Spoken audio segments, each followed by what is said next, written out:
He ignored 100 women, models, actresses, billionaires' daughters, until the night his best friend's sister walked into his penthouse and made the Ice King of New York forget how to breathe. The only problem? She was the one woman he was never allowed to touch. And when he finally did, everything exploded. Welcome back, my beautiful family and friends.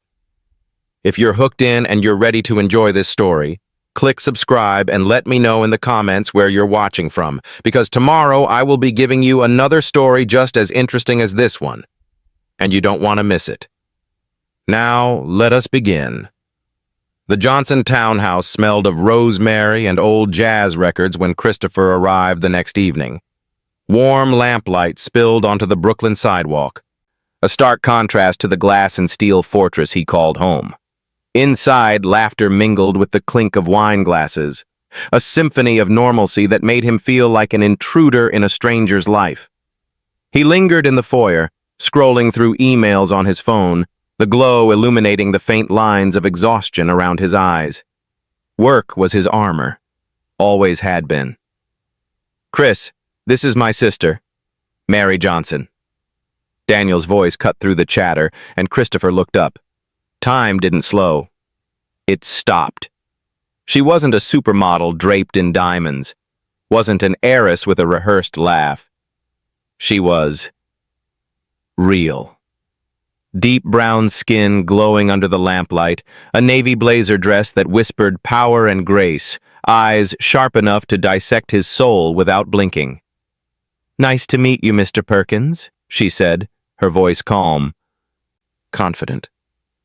He took her hand, the contact electric. Lingering.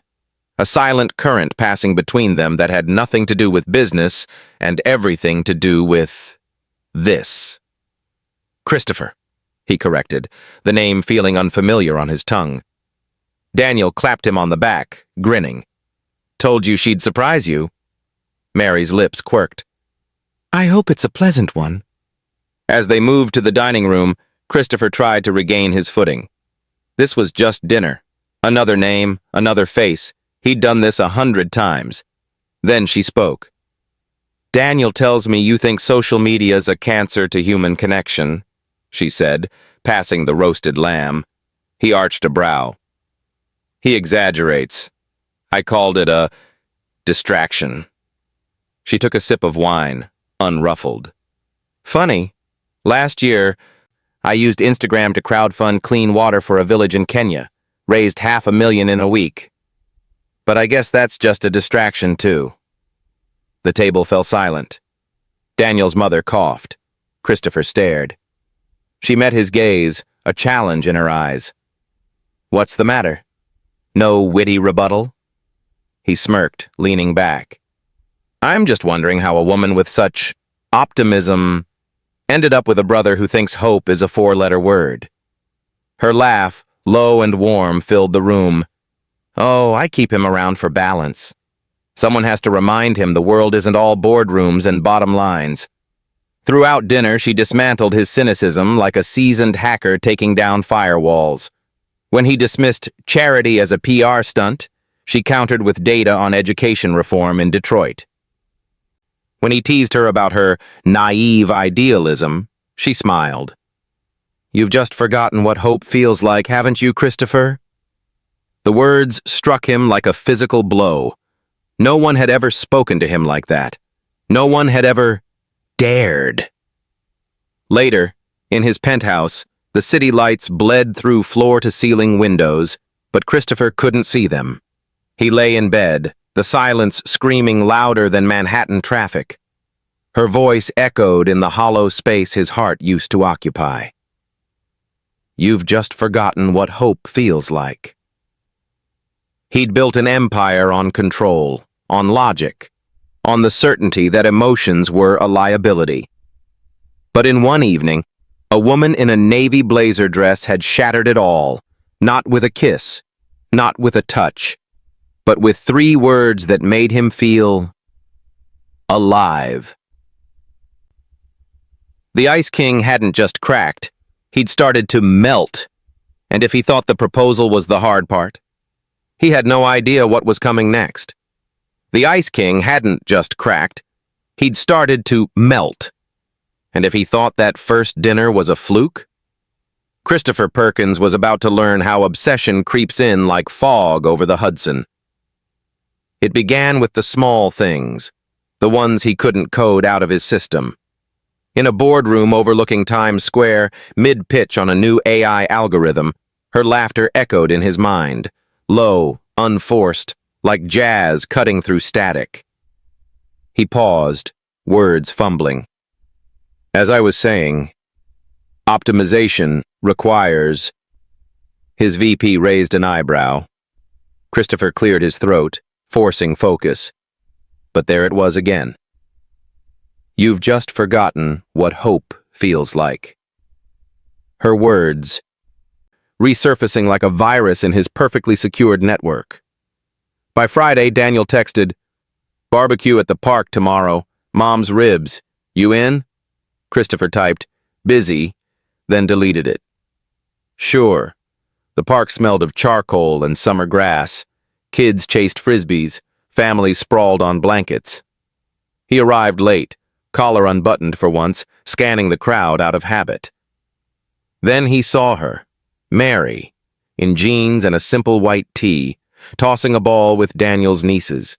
Her hair caught the sunlight, and she laughed, head thrown back, free in a way his world never allowed. He kept his distance, nursing a beer by the grill.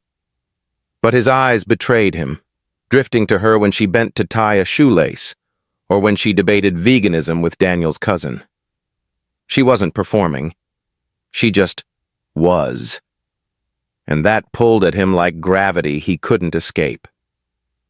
The next week, Daniel roped him into a charity 5K for urban youth programs. Come on, Chris, get some color in those cheeks. Christopher showed up at dawn, sneakers pinching his feet, unfamiliar territory for a man who preferred private jets to pounding pavement. Mary was there, of course, lacing up beside a group of volunteers. She waved, casual. Didn't peg you for a runner. First time, he admitted, pulse quickening for reasons beyond the race. They ran in loose formation, her stride steady, breath even. He tried to lag behind, but she matched his pace during water breaks. See? Hope in motion, she teased, splashing his face lightly. He wiped it off, smirking to hide the spark. You're relentless. The internal war raged quietly. He told himself it was nothing, proximity, novelty. But at night, in his penthouse, he replayed the moments, her easy confidence, the way she made cynicism feel small. He started declining invites from his usual circle, canceled a yacht party with investors, ignored a model's flirty voicemail. Work blurred, emails went unanswered. One humid evening, after another family picnic where Mary had organized an impromptu poetry slam for the kids, Daniel found him on the townhouse terrace. The city hummed below, fireflies winking in the dusk. Christopher leaned on the railing, staring into the void. Don't tell me you're falling for my sister, Daniel said, voice low, beer in hand. The words hung like a verdict. Christopher didn't turn, didn't deny. That's what scares me, he admitted finally, the confession tasting like surrender. Daniel sighed, joining him at the rail. She's family, Chris. Miss this up, and you lose us both. The barrier loomed, friendship forged in college dorms and startup failures, now a wall between him and the one crack in his armor. Desire clawed at control, fear whispering, retreat. But the Ice King was thawing, one unwanted heartbeat at a time, and the melt? It was only accelerating. Little did he know, the real freeze-out was just beginning. Little did he know, the real freeze-out was just beginning. But before the cold set in, there was fire. A spark at the Nimbus Tech charity gala that would burn through Christopher's defenses like wildfire through dry ice. The ballroom glittered like a digital dream, crystal chandeliers casting prisms over tuxedos and gowns, the hum of New York's elite buzzing like overclocked servers. Christopher moved through it all with practiced detachment, shaking hands, flashing smiles that never reached his eyes. This was his world. Power, philanthropy as performance, deals disguised as donations. Mary was there, representing her NGO. She stood near the auction table, poised in a sleek black gown that hugged her curves without apology, chatting with donors about scholarships for underprivileged girls. No entourage, no desperation, just purpose. He caught glimpses of her from across the room, her laugh cutting through the din, her hand gesturing animatedly. Each one tugged at him, a reminder of the thaw he couldn't stop. Then it happened. A socialite, blonde, Botox smooth, dripping in emeralds, sashayed up to Mary, champagne flute in hand. The woman's eyes flicked to Christopher, then back, laced with venom. As Mary turned to greet her, the glass slipped, golden liquid splashing across Mary's dress in a deliberate arc. Gasps rippled. The socialite's voice carried honeyed poison. "Oh, darling, I'm so sorry. He only dates models, sweetheart. You might want to watch where you stand." The room leaned in, whispers igniting like flashbulbs. Christopher froze mid-conversation, his grip tightening on his scotch. Mary didn't flinch. She dabbed the stain with a napkin, her smile steady, eyes unyielding. "Then he'll never have to worry about me." The socialite blinked, caught off guard. Mary excused herself gracefully, gliding away as if the incident were spilled coffee, not a public gutting. Christopher watched it all from afar, a storm brewing in his chest. Impressed? That was too mild. He was enraged. For her dignity, her poise in the face of vipers. No tantrum, no retreat, just quiet steel. Later, he found her on the balcony, the city's pulse throbbing below. Wind tugged at her damp dress, but she stood tall, staring at the skyline. "You handled that better than I would have," he said, stepping into the cool night air. She turned, surprise softening her features. "Would you have thrown the champagne back? Or bought the room?" He chuckled, low and genuine. "Something like that." Her gaze held his, unflinching. "Respect doesn't come from men like you, Christopher. It comes from how we see ourselves." The words landed like a shutdown command, clean, irrefutable. For the first time in his life, the man who commanded boardrooms was speechless. No defense, no pivot, just the raw truth of her strength mirroring his voids. She brushed past him lightly, rejoining the gala. "Good night, Christopher." That night, as she left with Daniel, arm linked in his, head high, the stain fading but the moment etched, Christopher lingered in the shadows of his limo. The city blurred past, but his mind replayed her every move. He was in love, not with a conquest, not with a prize, with someone who didn't need him, who shone brighter without his light. And that realization, it terrified him more than any market crash. The thaw was turning to flood, but floods bring wreckage, and Christopher's control was about to wash away. The thaw was turning to flood, but floods bring wreckage, and Christopher's control was about to wash away. He built the dam first. Weeks blurred into a deliberate distance. No more family invites accepted. Texts to Daniel kept short. Swamped with the merger. Calls dodged. Mary's name became a ghost in his phone, unspoken, untouched. Fear gnawed at him. Daniel's inevitable rage, the vulnerability of admitting he, the Ice King, was unraveling for his sister. What if she saw through him? What if she walked away? Work became his fortress. Dawn meetings in glass towers, late nights debugging code that felt as empty as his penthouse.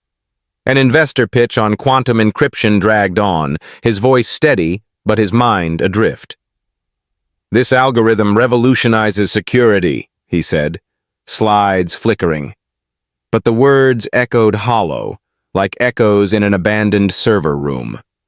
Every victory, deals sealed, stocks climbing, tasted like ash.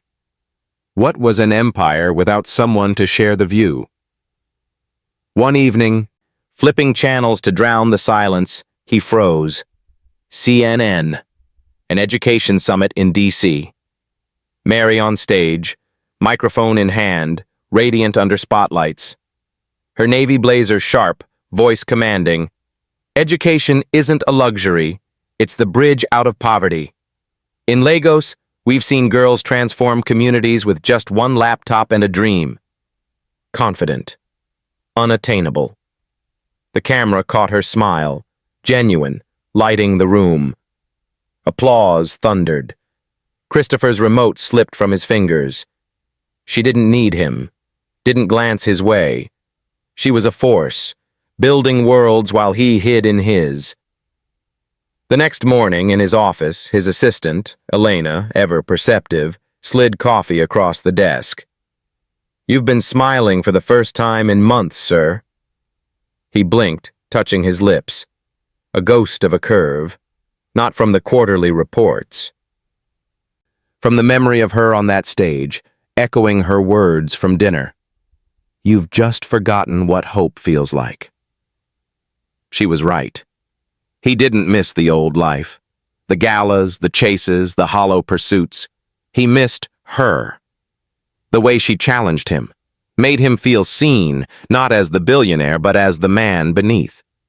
The distance sharpened it, turning longing into a blade. Meanwhile, across the river in Brooklyn, Mary told herself the same lie. He'd forgotten. Why wouldn't he? A man like Christopher Perkins, surrounded by perfection, had no room for her quiet fire. She buried it in charity work, site visits to Harlem schools, grant proposals until midnight, mentoring sessions that left her drained but determined. "Focus on the mission," she whispered to her reflection, ignoring the ache. But in the quiet hours, alone in her apartment with jazz humming low, she replayed his words. Christopher. In that gala balcony hush. The linger of his gaze. The way he'd looked at her, not with pity, but with something raw, unguarded. Had it meant nothing? Or everything? She pushed it down like a file into a drawer, but it resurfaced, unbidden, in dreams where his hand brushed hers again. They missed each other in silence, two worlds orbiting, too afraid to collide. The dam held, for now, but pressure builds, and when it breaks, hearts don't shatter quietly. The dam held, for now, but pressure builds, and when it breaks, hearts don't shatter quietly. Christopher stared at his phone for the third day straight. The penthouse loomed around him, sleek lines of marble and glass, a monument to solitude. No jazz. No laughter, just the hum of the city, mocking his isolation. He'd conquered markets, outmaneuvered rivals, but this? Admitting defeat to his own heart? It felt like debugging a fatal error in his core code. Finally, on a rainy Tuesday, he dialed. "Daniel," he said when the line connected, voice steady despite the storm inside. "I need to talk to your sister." Silence stretched. Then Daniel's sigh. "Chris, you sure about this?" "I've never been more sure." Mary arrived an hour later, the doorman buzzing her up like any other delivery. The elevator doors parted, and there she was. Rain-damp coat over jeans and a sweater, hair curling from the humidity, eyes wary but curious. The penthouse echoed her footsteps. Empty, vast, a billionaire's cage. Floor-to-ceiling windows framed the downpour, turning Manhattan into a blurred watercolor. She shrugged off her coat, glancing around. "You wanted to talk?" Christopher stood by the window, hands in pockets to hide the tremble, nervous, for the first time in his life. The man who'd pitched to sharks now felt like prey. He turned, meeting her gaze. "Sit, please."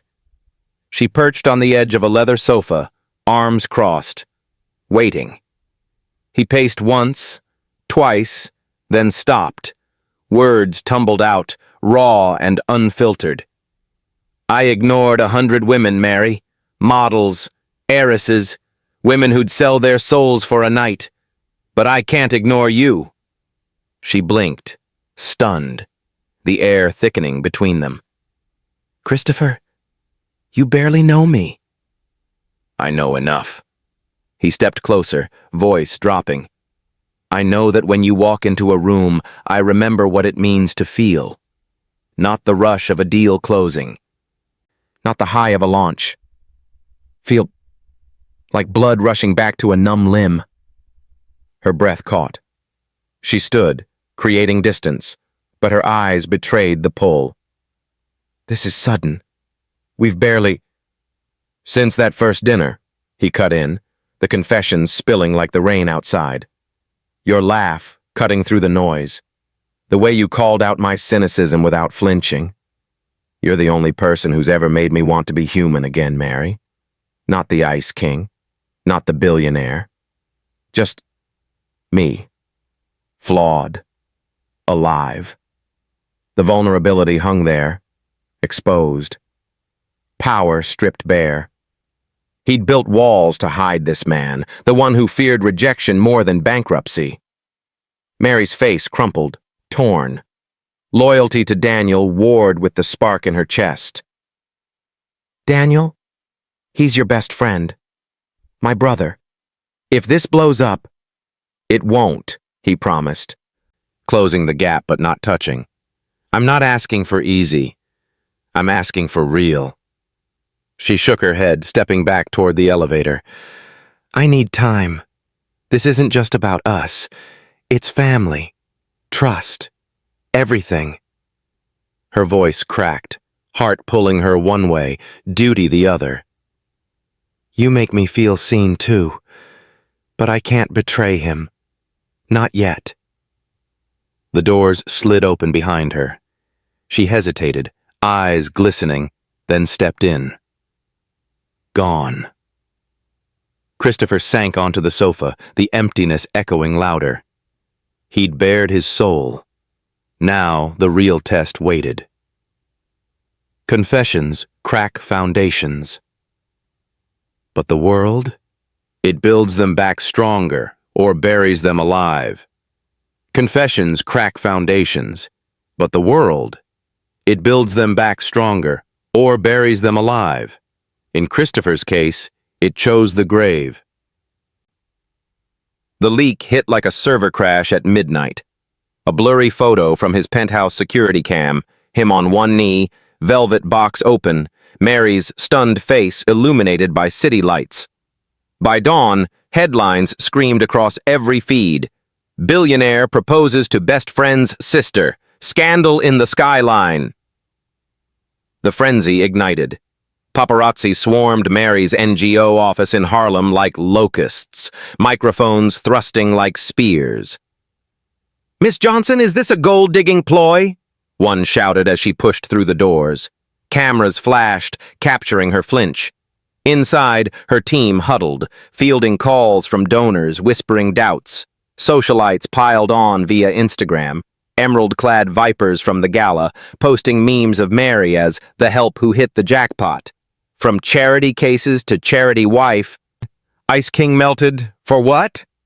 Corporate rivals twisted the knife in boardroom whispers. Perkins' scandal could tank Nimbus stock. Emotional decisions? Amateur hour. Shares dipped 3% by noon. Mary locked the office door, phone buzzing with notifications. She ignored them, staring at the ring box she'd left on her desk, unworn, unclaimed. I won't be the reason two friends fall apart, she told her reflection, voice steady but eyes hollow. No interviews, no statements, just silence, burying her heart under stacks of grant files. But the mockery stung, turning her quiet strength into tabloid fodder. Daniel's call came at dusk, voice like thunder. You son of a bitch. He stormed into Christopher's penthouse unannounced, face twisted in betrayal. I trusted you, with my life. My family. And you pull this? Proposing behind my back? You broke everything, Chris. Christopher stood by the windows, the skyline a judgmental blur. I didn't plan it, it just happened. Bullshit. Daniel paced, fists clenched. She's my sister. You knew the line. Now the world thinks you're some lovesick fool and I'm the idiot in the middle. You destroyed our friendship for a whim? It's not a whim, Christopher shot back, voice raw. It's real. Scarier than any deal we've closed. Daniel shook his head, door slamming behind him. The accusation lingered, heavier than any lawsuit. Public pressure mounted like a siege. Investors demanded explanations. Late-night talk shows dissected the scandal, painting Christopher as the fallen king, Mary as the interloper. His board urged denial. Walk it back, save face. But he refused. The press conference was set for the next morning, Nimbus Tower lobby packed with reporters. Flashes blinded as he stepped to the podium, tie straight, eyes unflinching. Rumors are flying, he began, voice cutting through the chaos. Yes, I proposed to Mary Johnson, and no, I won't apologize. Questions erupted. He raised a hand. For the first time, I didn't choose what looked right. I chose what felt right. She's not a scandal. She's the truth I've been running from. The room hushed, then exploded. He walked off stage, heart pounding, not from fear, but defiance. Love versus judgment. The world had swung, but the fight? It was far from over. Betrayal cuts deepest from friends. And when family fractures, only fire can reforge it. Betrayal cuts deepest from friends. And when family fractures, only fire can reforge it. Months later, the flames had cooled to embers, and in the quiet, something stronger emerged. The penthouse no longer echoed emptiness. Soft jazz hummed from hidden speakers, mingling with the scent of garlic and herbs wafting from the kitchen. Christopher stood at the counter, sleeves rolled up, chopping vegetables, a far cry from the man who once ordered takeout from Michelin stars. The buzzer sounded. Daniel. Christopher wiped his hands, heart steady but watchful. The door opened to his oldest friend, shoulders less tense, eyes scanning the space. Then he saw her, Mary, curled on the sofa with a book, feet tucked under her, a peaceful glow about her that hadn't been there in the frenzy. She looked up, smiling softly. Happy. Daniel exhaled, stepping inside. Mary. He crossed to her, pulling her into a hug. You look good. I am, she said simply, squeezing back. He turned to Christopher, the air thick with unspoken history. I was angry, furious even. Thought you'd stolen something sacred. Daniel paused, glancing between them. But seeing you two like this, you treat her the way I always hoped someone would. Like she's the empire, not the accessory. Christopher nodded, relief cracking his voice. She is. The three of them shared dinner at the island, roast chicken, fresh bread, laughter bubbling like the wine. It was a full-circle moment, echoes of that first townhouse meal, but warmer, deeper. Daniel teased Christopher about his domestic glow-up, Mary recounted NGO triumphs, and for the first time, the barrier between them dissolved. No accusations, no walls, just family, reforged. As plates cleared, Daniel clapped Christopher on the back. Don't screw this up, Ice King, he winked at Mary. Or I'll thaw you myself. The door clicked shut behind him, leaving a hush. Later, twilight painted the windows gold. Christopher watched Mary from the doorway, reading by the sill, book open on her lap, light tracing her profile like a promise. She'd slipped the ring on weeks ago, subtle silver band catching the sun. He joined her, sliding onto the bench, arm draping her shoulders. She leaned in, content. I ignored 100 women because they wanted Christopher Perkins, he whispered, breath warm against her ear. The name, the empire. You're the only one who saw the man beneath. She closed the book, turning to him, eyes soft with that quiet fire. A smile curved her lips. And what do you see when you look at me? He traced her cheek, voice low, vulnerable. A forever I never thought I deserved. She kissed him then, slow, certain, sealing the words. No grand gestures, just intimacy, raw and real. The Ice King, fully melted, wrapped in the warmth he'd once feared. Healing isn't a headline. It's the quiet after the storm. But one photo, it could capture it all. Healing isn't a headline. It's the quiet after the storm. But one photo, it could capture it all. Sunlight poured through the penthouse windows like liquid gold, bathing the suite in warmth. Roses spilled from vases, deep crimson and soft pink, their petals unfurling like secrets long kept. No grand production, no entourage, just the two of them, in the heart of the empire he'd built. Mary stood by the window, sunlight tracing her silhouette, the simple white dress she'd chosen hugging her like a promise. She turned as Christopher approached, barefoot on the cool marble, his white shirt untucked, sleeves rolled to his elbows. Vulnerable. Human. He sank to one knee before her, the velvet ring box steady in his palm. Not a prop, but a lifeline. His eyes met hers, raw sincerity etching every line of his face. The Ice King, thawed and remade. I built empires to avoid loneliness, he said softly, voice a whisper against the city's distant hum. Walls of code and steel to keep the world out.